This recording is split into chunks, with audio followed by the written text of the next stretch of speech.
Chers frères et sœurs africains, salutations respectueuses, mais salutations patriotiques de toute l'Afrique. Emmanuel Macron a plié toutes ces colonies africaines. Emmanuel Macron, le roi de France et de ses colonies africaines, le mégalomane président de la France, qui s'est engagé dans un processus de troisième mandat en France, a massacré l'Afrique et il a repris son contrôle intégral des pays qui dominent en Afrique du Nord et dans les pays du Sahel. Sa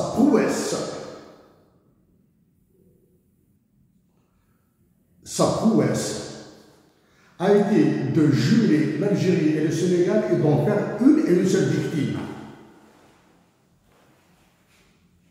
Emmanuel Macron est trop intelligent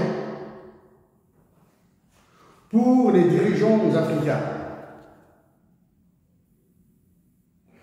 Pour les autres aspects, je les aborderai quand je parlerai de l'Algérie exclusivement, dans une intervention à part. Je le répète, Emmanuel Macron, l'actuel président de la France qui s'est mis en voie d'obtenir un troisième mandat en France, je le répète, Emmanuel Macron, l'actuel roi de France et de ses colonies africaines, qui s'est mis en voie de courir pour un troisième mandat en France, a repris le contrôle intégral de ses colonies en Afrique. Avec son extrême intelligence, combinée à sa mégalomanie, il est en train de broyer les Africaines et les Africains de la manière la plus pernicieuse, sournoise et silencieuse. Donc, à messieurs les dirigeants du Burkina Faso, du Niger, du Mali, du Tchad et du Sénégal, bien sûr. Sénégal.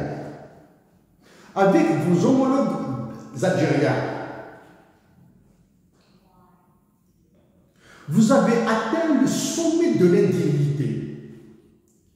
Avant, je croyais qu'il restait encore des limites pour atteindre ce niveau. Mais vous avez atteint rapidement le niveau de l'indignité. En nouveau président du Sénégal,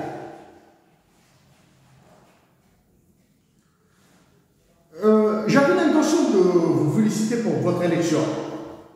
J'avais temporisé. Maintenant, je suis ravi de ne pas l'avoir fait. Parce que il est clair que votre élection et que la désignation de votre Premier ministre relève plus d'un petit tour de passe-passe d'Emmanuel Macron, de ses services et des hommes de l'ombre. Le président élu du Sénégal, cherchez dans les archives de la présidence, vous allez trouver mes lettres que j'ai adressées à celui que vous avez remplacé. Qu'est-ce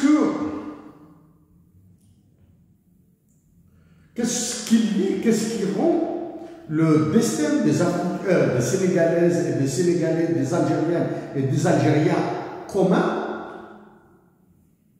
C'est ce qu'a fait Emmanuel Macron de celui qu'il a convoqué à Paris, en Italie, en marge du G7. En marge du G7, il l'a convoqué à Paris, celui d'Alger, il l'a convoqué à Paris, et le président du Sénégal, qui part comme ça, qui part comme ça tombe du ciel, qui part à l'Élysée.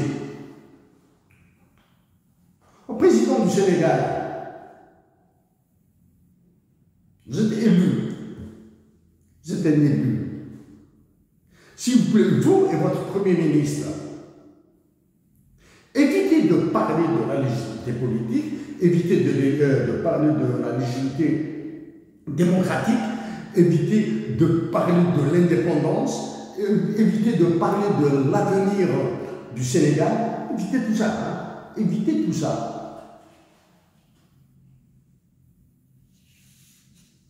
Emmanuel Macron se joue de vous et de tous les pays où le franc CFA sévit. Dès le début de votre élection, de l'exercice de votre mandat, à travers les déplacements que vous avez faits, même si une information publique est inexistante, cela montrait votre solution à Emmanuel Macron. Certaines actions de votre Premier ministre l'ont confirmé. On continue à s'attaquer à la justice, aux journalistes, aux droits de l'homme. Il confirme que le Sénégal est rentré dans l'enfer des pressions internationales.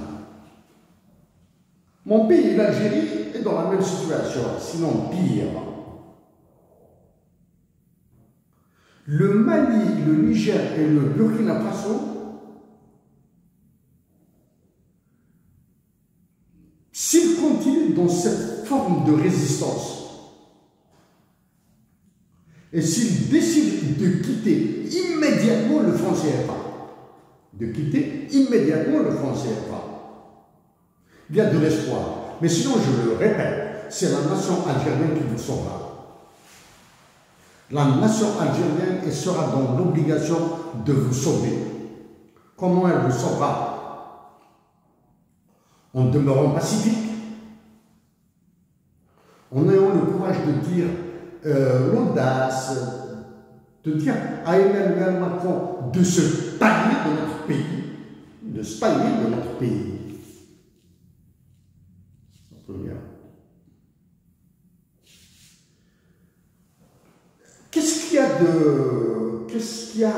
Quel est le point commun entre le Sénégal et l'Algérie?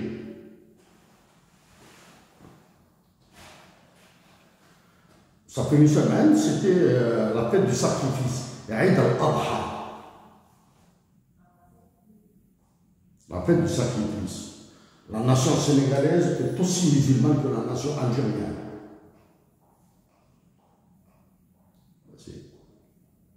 Les Sénégalais et les Sénégalaises ont souffert de l'exorbitance du prix du mouton.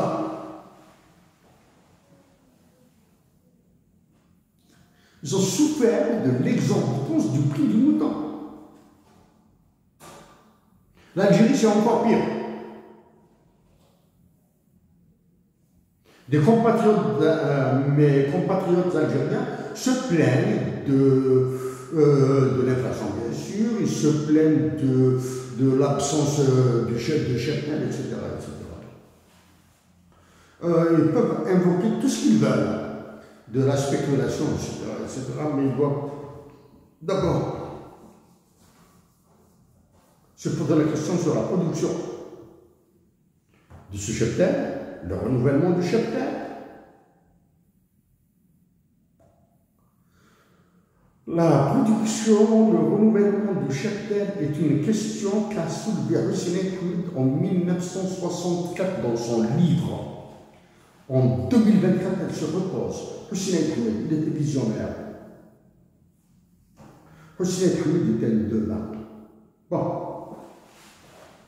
À combien de fois ai-je soulevé ce problème d'agriculture, de production de cheptel, etc. J'ai commencé à le soulever en 2014.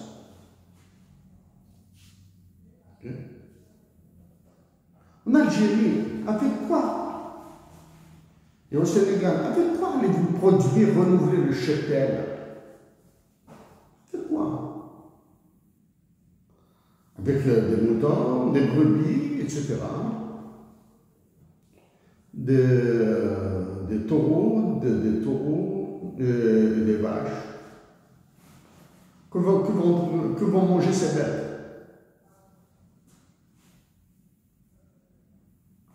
Est-ce qu'il y a de l'eau pour les faire manger? Bon, ça c'est vrai. Au président du Sénégal,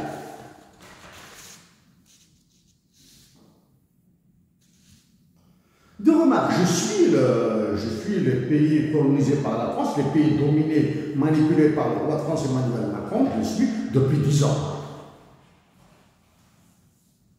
Qu'avez-vous de, vous et votre Premier ministre, qu'avez-vous de commun aussi avec l'Algérie, les Algériennes et les Algériennes et les Algériens? Par un tour de passe-passe, par un tour de magie, vous êtes sorti vous avez été libéré de prison et bombardé président de la République. Moi, je veux participer à la compétition présidentielle de septembre 2024 en Algérie et je vous invite à lire mes intentions pour ma patrie l'Algérie et pour tous les pays africains. Je vais l'ajouter, comme on dit dans la description, le lien vers mon programme, vers mes intentions. Okay? Sorti de prison, directement à la présidence de la République. Président du Sénégal et au Premier ministre du Sénégal, surtout le président du Sénégal.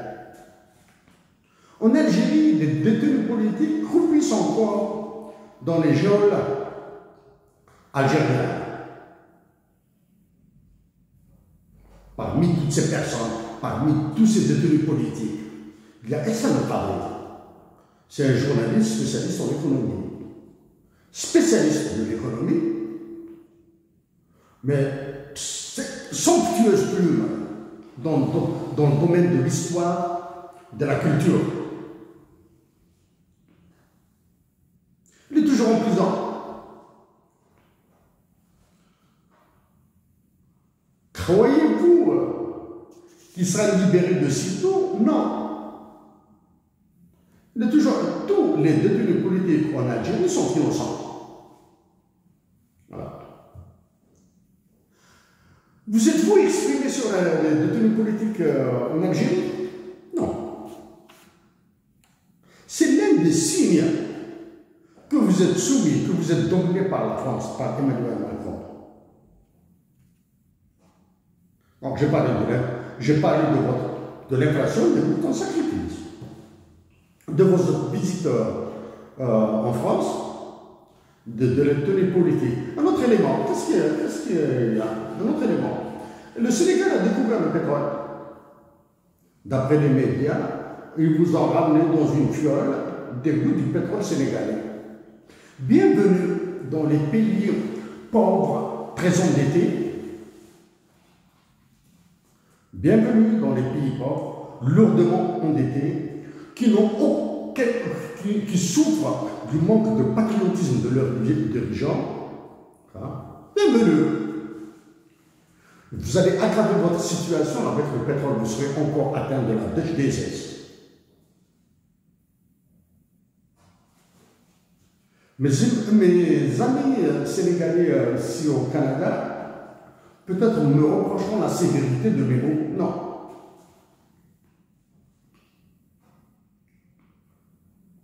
J'ai vu vos anciens ministres à Montréal ce qu'ils ont fait là. Bienvenue. Croyez-vous qu'avec le franc CFA que vous allez commercialiser votre pétrole et vos ressources naturelles? Que vous a fait Emmanuel Macron? Il a ordonné à celui d'Alger qui l'a convoqué à Paris de vous contacter. Ok? De vous contacter. Tous les pays de la zone qui utilisent le franc CFA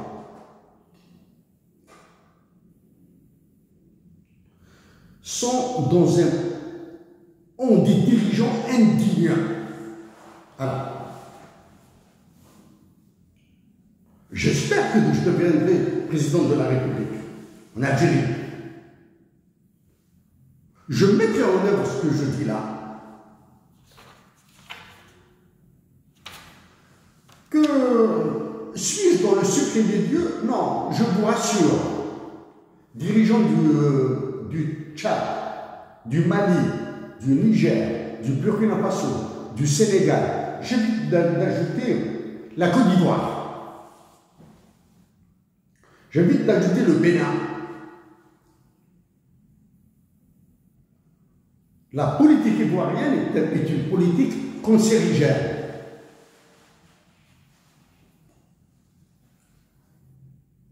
Pour toute l'Afrique. Donc à vous, dirigeants des pays très proches de l'Algérie, Sénégal, Burkina, Mali, Niger et Tchad, si je suis élu président de la République en Algérie, avec la nation algérienne, vous libérera encore le pouvoir. Ce qui s'est passé au G7,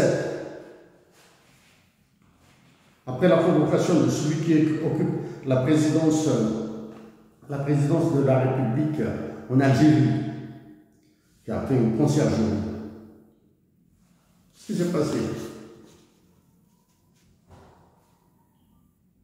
L'Algérie a raconté des procès pour montrer qu'il vous domine. Il vous a mis ensemble. Il vous a jumelé. C'est-à-dire, Emmanuel Macron a fait de la France et de l'Algérie un et un seul pays, une et une seule croix, qui va faire exploser. Mon pays, l'Algérie, n'explosera jamais. À condition, sous l'unique condition, que mes compatriotes d'Algérie résistent dans la paix et dans la dignité, demeurent patriotiques. Dans tout autre cas, que Dieu préserve les peuples africains. Président du Sénégal, aux militaires du Mali, du Niger, du Burkina Faso et du Tchad. Ayez la dignité de vous entendre définitivement, de vous entendre, ayez cette dignité politique, ayez cette dignité politique de décider carrément d'abandonner le franc CFA et de, bien sûr, de geler toutes les exportations aux exportations, pour les geler. Ça sera dur. Ça sera très dur.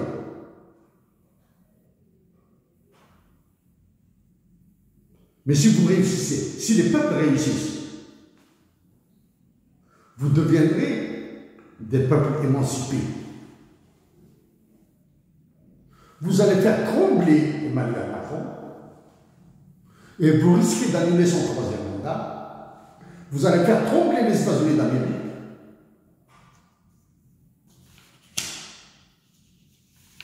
Et vous allez créer de la joie dans vos pays.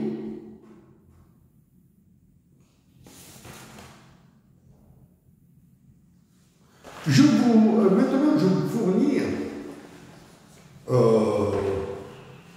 un autre argument politique. Surtout les dirigeants, tous les dirigeants de l'Algérie, du Mali, du Niger, du Burkina Faso, du Tchad et du Sénégal.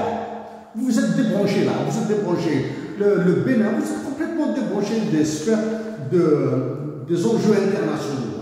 Des enjeux internationaux. Voici un document qui s'appelle G7 Italia 2024. Il est en anglais. Energy for growth in Africa. L'énergie pour la croissance en Afrique. Le voici, hein. Demandez à vos conseillers, à vos services de documentation de vous l'imprimer, de vous l'expliquer. De vous l'expliquer, hein, parce que le texte d'ici, là, il est banal. Un enfant un lycéen va le comprendre. Mais vous allez, j'essaie de vous expliquer comment se manipule l'interprétation des enjeux réels, pas de ce baratin. Je vous dis la première phrase.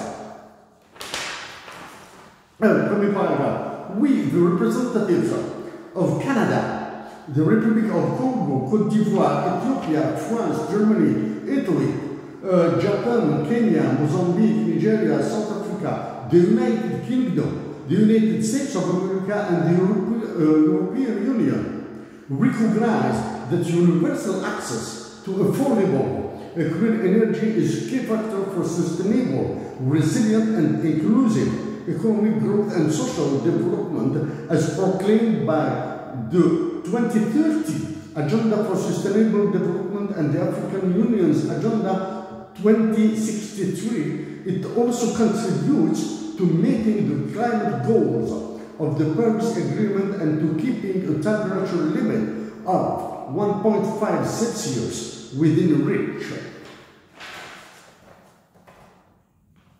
Donc ce document vous parle de l'agenda 2030, c'est-à-dire demain, de l'avenir. C'est un agenda dont j'ai parlé à plusieurs reprises, agenda 2030,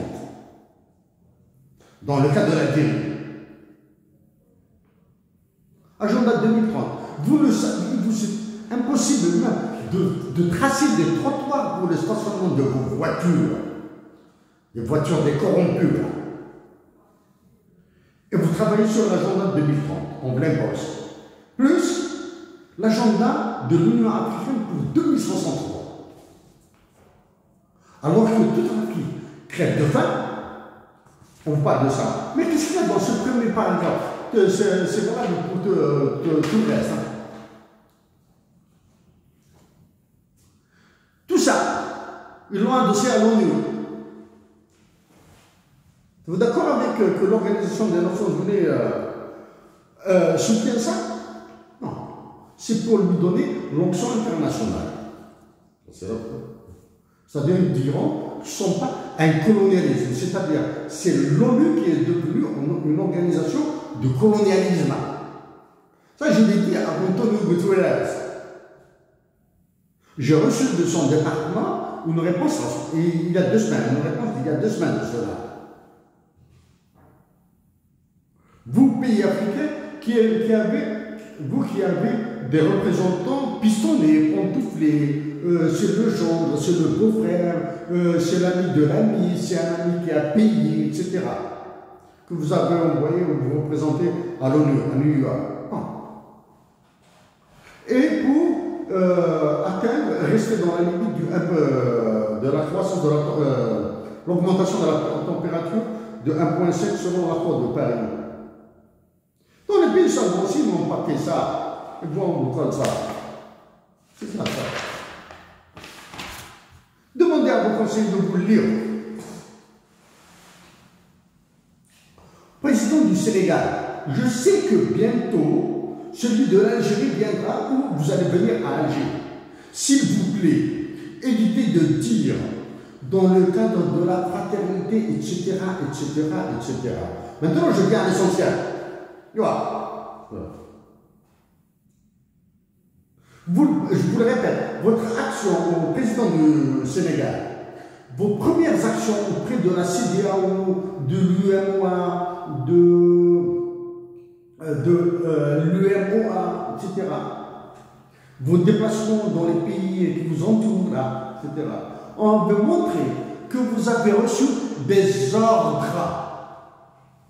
de rester dans la zone CFA, de maintenir le franc CFA chez vous et d'ordonner aux autres de maintenir le franc CFA dans leurs pays pour qu'ils assassinent les Africaines et les Africains, pour que les enfants africains restent toujours des prématurés, pour qu'ils restent toujours des affamés, pour qu'ils souffrent encore toujours de paludisme et de diarrhée. et de Tracom. Ok? Je vous le dis, la CEDEAO, la BCEAO, l'UEMOA, l'UEMOA sont des organisations terroristes africaines.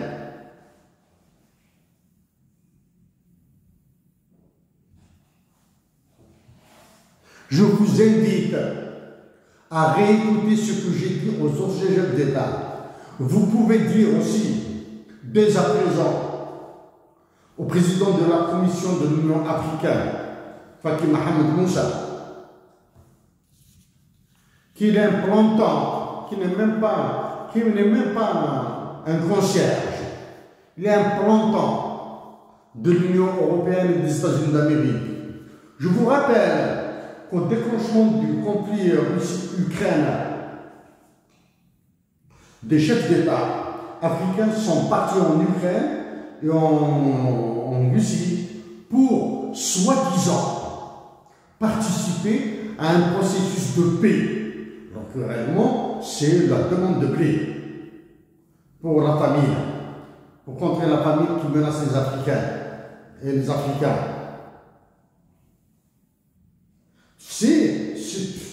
Est-ce que c'est de la honte? Non. Est-ce que c'est de l'outrecuidance? Oui. Est-ce que c'est de la prétention? C'est un peu plus que ça. C'est de la fanfaronnade. Certains chefs d'État africains sont partis à Moscou et à Kiev. L'insignifiance de celui d'Alger, là, c'est sur le carreau. Au président de la France, au roi de France exactement. Je vous dis, je vous le répète, Emmanuel Macron, que ça fait longtemps depuis que j'ai dit que vous allez courir pour un troisième mandat. Je suis convaincu que vous allez réussir à arracher un troisième mandat. Tant que vous avez une prétendue élite qui se tait, que vous avez une élite que vous avez mise au silence, vous allez réussir. Au président du Sénégal, vous avez reçu Jean-Luc Mélenchon de la gauche française, de la gauche de la droite de la droite de la gauche française. Croyez-vous qu'il trahira la France pour vous faire plaisir? Si vous le croyez, c'est que vous êtes naïf.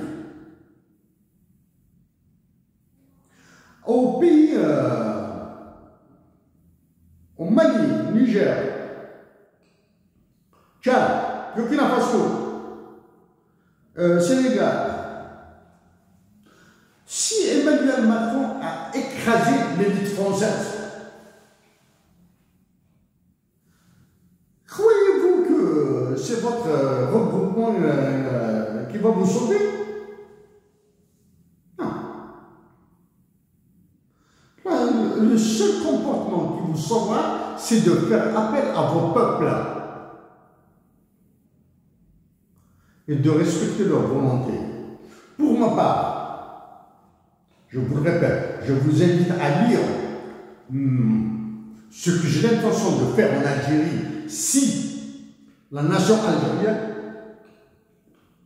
m'accorde la confiance, si je suis élu président de la République. Je vous invite à lire. Ce que je souhaite, c'est la paix pour mes compatriotes d'Afrique. La paix, justement, même du Canada. Je souhaite que le Sénégalais, que le Malien, que le Nigérien, que le Tchadien, que le Burkinabé demeurent pacifiques, mais qu'ils trouvent une intelligence pour demander non seulement le départ réel de l'armée française, mais surtout la jouissance d'une monnaie patriotique. Le président du Nigeria vous a imposé sa loi. Le Nigeria, l'un des plus grands pays d'Afrique, le pays le plus peuplé d'Afrique, n'a pas le franc CFA. Il a promu le Naira. À vous tous, chefs d'État, dirigeants militaires et non militaires des pays dominés, lacérés, macérés, massacrés par Emmanuel Macron. Dites à vos peuples que l'Algérien Cheikh Aïssat pense à eux. Merci.